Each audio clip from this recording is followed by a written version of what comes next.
پچھلی دفعہ ہم نے قرآن حکیم کی آیات کا وہ پورشن ڈسکس کیا تھا جس میں اللہ تعالیٰ نے فرشتوں کو حکم دیا کہ آدم علیہ السلام کو سجدہ کیا جائے. سب کے سب سجدے میں گر پڑے سوائے ایک جن کے جس کا نام تفسیر تبری میں ہمیں عزازیل ملتا ہے.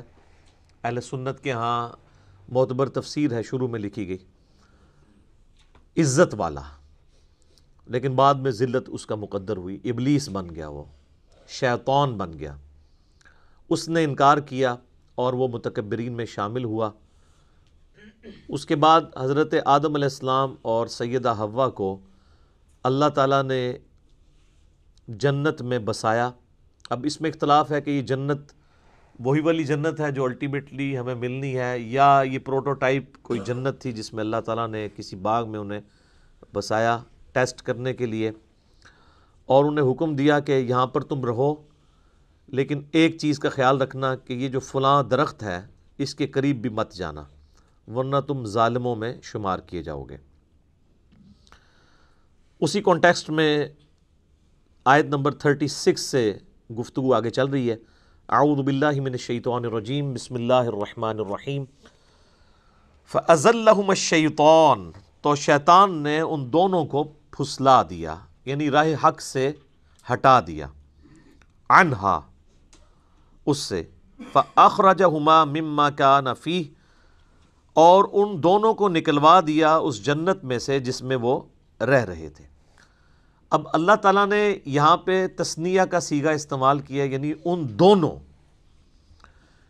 کرسچینٹی کے اندر یہ چیز مشہور کر دی گئی کہ یہ سیدہ حوا تھی جنہوں نے سیدنا آدم علیہ السلام کو بہکایا، نعوذ باللہ. اور یہی چیز جو ہے وہ ہم مسلمانوں کے ہاں بھی پائی جاتی ہے کہ جی وہ حضرت آدم علیہ السلام کو بھی عورت نے نکلوایا تھا. کرسچینٹی تو پھر بہت آگے چلی گئی، انہوں نے تو ایول لفظ جو ہے نا، یعنی برائی، اس کو جو ڈیڈکٹ کیا ہے ایو سے. اما حوا کو انگلش میں کہتے ہیں ایو، EVE، اور وہ کہتے ہیں ایکسس آف ایول جو ہے وہ عورت ہے. آج یہ لوگ عورتوں کے حقوق کی بات کرتے ہیں.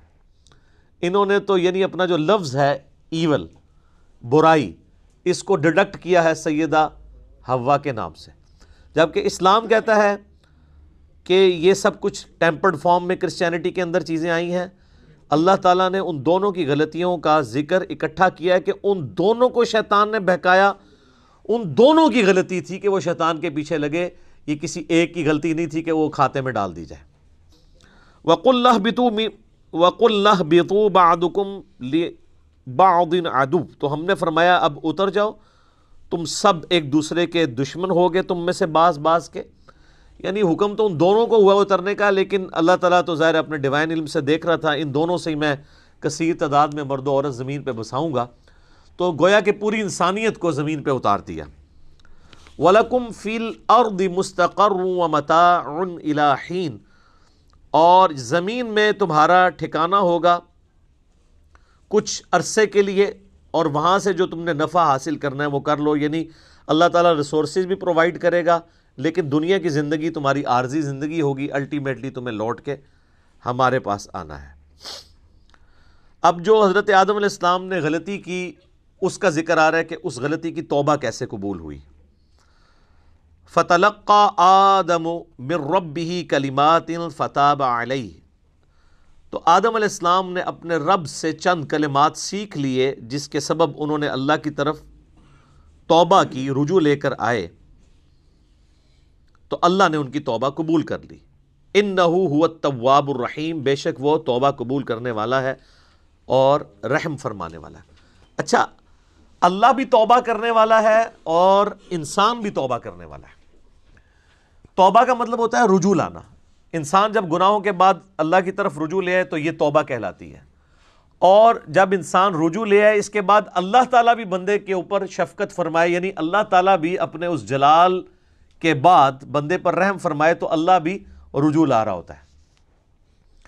بخاری اور مسلم دونوں میں حدیث موجود ہے. نبی علیہ السلام نے فرمایا کہ جو بھی گنہگار بندہ سچے دل کے ساتھ اللہ کی طرف توبہ کرتا ہے تو اللہ تعالیٰ کو اس کے توبہ کرنے پہ اتنی خوشی ہوتی ہے جس کو آپ علیہ السلام نے ایک مثال سے بیان فرمایا.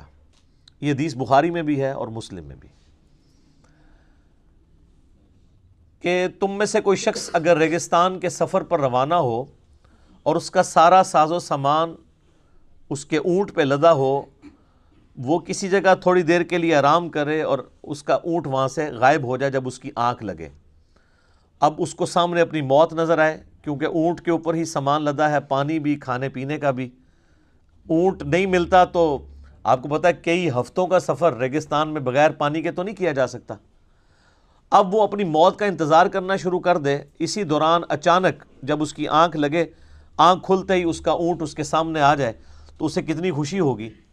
اس سے زیادہ خوشی اللہ تعالیٰ کو ہوتی ہے جب کوئی شخص گناہ کر کے اللہ کی طرف سچے دل سے توبہ کر لے. اور مسلم شریف میں آگے الفاظ ہیں کہ وہ اتنا خوش ہو کہ اس کی زبان لڑکھڑا جائے، من شدت الفرح، اور وہ خوشی کے باعث اس کی زبان سے یہ نکل جائے، اے اللہ تو میرا بندہ میں تیرا رب. حالانکہ وہ کہنا یہ چاہ رہا ہو کہ اے اللہ میں تیرا بندہ تو میرا رب. یعنی اس کی زبان بھی لڑکھڑا جائے، اتنی اس پہ شدت خوشی کی طاری ہو. اس سے زیادہ خوشی اللہ تعالیٰ کو اس شخص پر ہوتی ہے جو اللہ کی طرف رجوع لے ہے. جامعہ ترمذی میں حدیث ہے کہ موت کے غرغرے سے پہلے توبہ قبول ہے، اس کے بعد کبھی توبہ قبول نہیں ہے. اسی لیے آپ دیکھیں کہ فرعون نے جب توبہ کی، قرآن حکیم میں آتا ہے جب وہ ڈوبنے لگا تو اس نے کہا کہ میں بنی اسرائیل کے رب پہ، موسیٰ اور ہارون کے رب پہ ایمان لایا. تو اللہ تعالیٰ نے کیا فرمایا تھا؟ الآن، اب لے کے آیا توبہ، کوئی فائدہ نہیں ہے. تو نزع کے عالم سے پہلے جو توبہ کر لے گا اس کی توبہ ایکسیپٹیبل ہے، ادروائز کوئی توبہ نہیں ہے. تو اللہ تعالیٰ تو مائل بکرم ہے. بخاری اور مسلم دونوں میں حدیث ہے کہ اللہ تعالیٰ نے مخلوقات کی پیدائش سے پہلے اپنے پاس عرش پہ یہ عبارت لکھ لی تھی کہ میری رحمت میرے غضب پہ بھاری رہے گی. اور یہ انسان کے پاس بہت بڑا ایسٹ ہے کہ اللہ کی رحمت اس کے غضب پر بھاری ہے. ادروائز یہ ایکول بھی ہوتی اور صفت عدل اللہ کی غالب ہوتی تو مارے گئے تھے. عدل کریں تے تھر تھر کمن اونچیاں شانہ والے، فضل کریں تے بخشے جاون میں ورگے منہ کالے. واقعی اگر عدل پہ بات آ جائے تو کوئی نہیں. اور یہ قرآن حکیم میں کئی جگہ یہ مضمون آیا ہے. سورہ فاطر کے اینڈ پہ بھی آپ چلے جائیں، اللہ تعالیٰ فرماتا ہے کہ اگر اللہ تعالیٰ لوگوں کو ان کے گناہوں پہ پکڑنا شروع کر دیتا تو کوئی بھی مخلوق زندہ نہ رہتی روئے ارض کے اوپر. اگر یعنی اللہ تعالیٰ پکڑ شروع فرما دیتا تو یہ اللہ تعالیٰ ڈھیل دیتا ہے انسان کو کہ انسان اللہ کی طرف پلٹ آئے.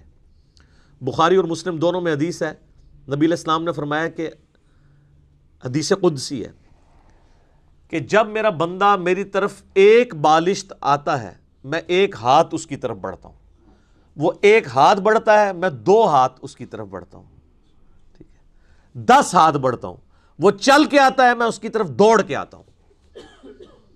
اور پھر آپ علیہ السلام فرمایا کہ اللہ تعالیٰ فرماتا ہے کہ میرا بندہ مجھے دل میں یاد کرے میں اسے دل میں یاد کرتا ہوں، وہ کسی مجلس میں یاد کرے میں اسے بہتر مجلس میں یاد کرتا ہوں.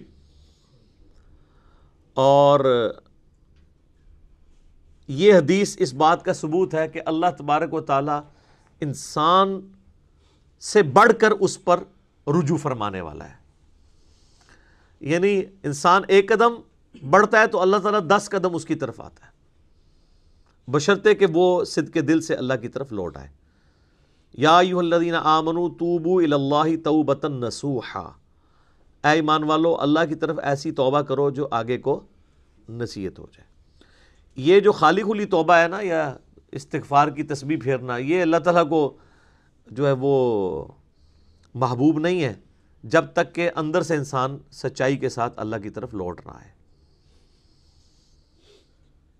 پورے قرآن حکیم میں کوئی ایک آیت بھی ایسی نہیں ہے جس میں اللہ تعالیٰ نے یہ فرمایا ہو کہ جتنی مرضی بغاوت کر لو اور اس کے بعد باغی رہو تو میں تمہیں معاف کر دوں گا. ہمیشہ یہ ٹاپک آیا ہے کہ جو کوئی بغاوت کرتے ہیں اس کے بعد فوراً توبہ کر لیں اور پھر اپنی اصلاح بھی کر لیں، صرف توبہ نہیں، پھر اللہ تعالیٰ ان کو معاف کر دے گا. وہ تو پھر سورہ الفرقان کی آیت نمبر 70 میں ہے کہ اگر شرک سے بھی توبہ کر لے گا تو ہم اس کے گناہوں کو بھی نیکیوں سے بدل دیں گے.